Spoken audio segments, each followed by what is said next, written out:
Hi everyone, we're in Peru at the moment, and in this video we're going to cover one of the most important topics if you're travelling to Peru or coming to live here as an expat even, and that is which are the best and the worst ATMs to use or avoid in Peru. Now that takes into account the fees, the limits and what currencies they give you, and we're going to give you a few other important tips. Firstly though, please be aware that these details have changed in recent years and even in the recent last 12 months. So most of what you can find online is incorrect information, it's out of date, whereas we've gone to all of the different ATMs. As you can see in this video in a moment, we've videoed and taken down notes on all the different options. So let's get rolling. All ATMs in Peru give the option of English language. Once you insert your card, that's the first thing they show you on the screen. A few of them, but not all, give other languages like French or German on that first screen too.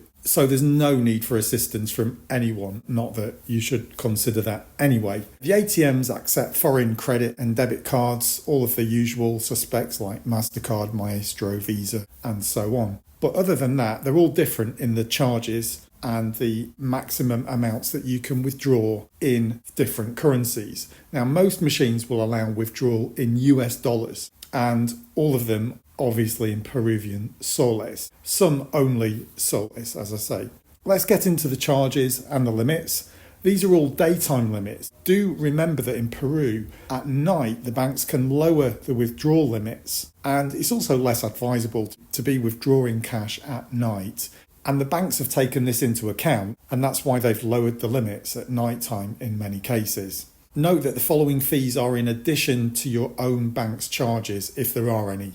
Now, there are some very good banks that you can choose to use if you're going abroad, globetrotting, going to live somewhere, going on holiday, and they don't charge you. One of the most renowned ones in the United States is, of course, Charles Schwab.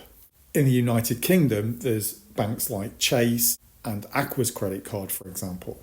Banco de la Nacion is 400 soles maximum, and it's got zero fee. So this is unbeatable for soles, and it's unique as far as we know in the country that you do not get charged anything. The only thing is that they do not have ATMs all over the place. They are quite common, but not all over the place like some brands. And there's no US dollars available from any of their machines.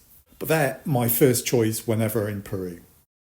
Then we have Scotiabank, which is neither the best nor worst in both classes. It's 400 soles max with a 25 soles fee, or 160 US dollars max with a 7 US dollar fee. Then again, BCP Bank is neither the best nor worst with 700 soles, a very generous withdrawal limit with 36 soles fee, and 200 US dollars maximum and a 10 US dollar fee, again, middle of the range. Interbank, also with Globalnet on their ATMs, is 400 soles max and 25 fee, 200 US dollars max and 8 US dollars fee. Again, nothing particularly remarkable. Now, the worst for withdrawal fees on soles is BBVA, so do avoid them if you can. They give you 400 soles max and 38 soles fee. They are the worst one we found. And with US dollars, 300 US dollars max, 10 US dollars fee. Not too bad, not the best either.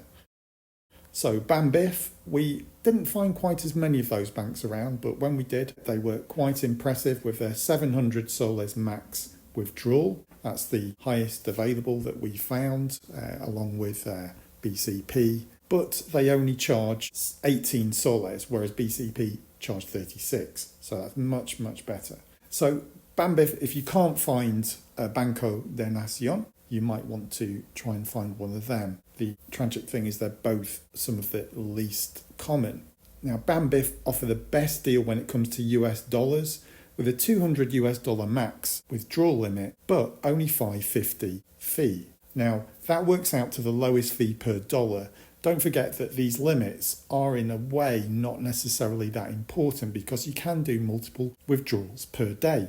How many you can do depends on other factors, for example, with your own bank. But that's the best way we found to withdraw US dollars in an ATM in this country.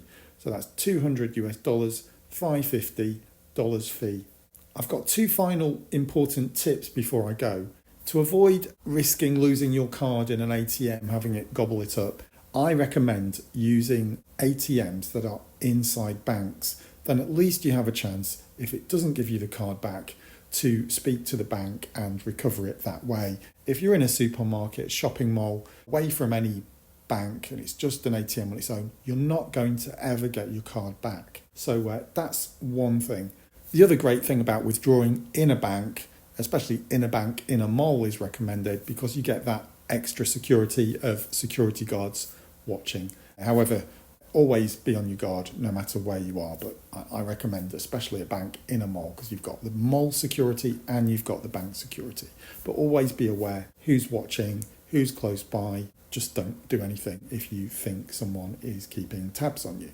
I won't mention all the usual sensible precautions that everybody says to take in all countries around ATMs, but I will say that you should immediately separate your money into different interior pockets or other places that are on the inside of your clothing or whatever before you turn around and leave the ATM. Don't just get the money, put it in one pocket and then leave. I hope this video has been useful. If you're thinking about visiting Peru, it's a great place, highly recommended. And please give me a like if you found anything in this video useful. We hope to give you the best value possible in the shortest amount of time. Thanks.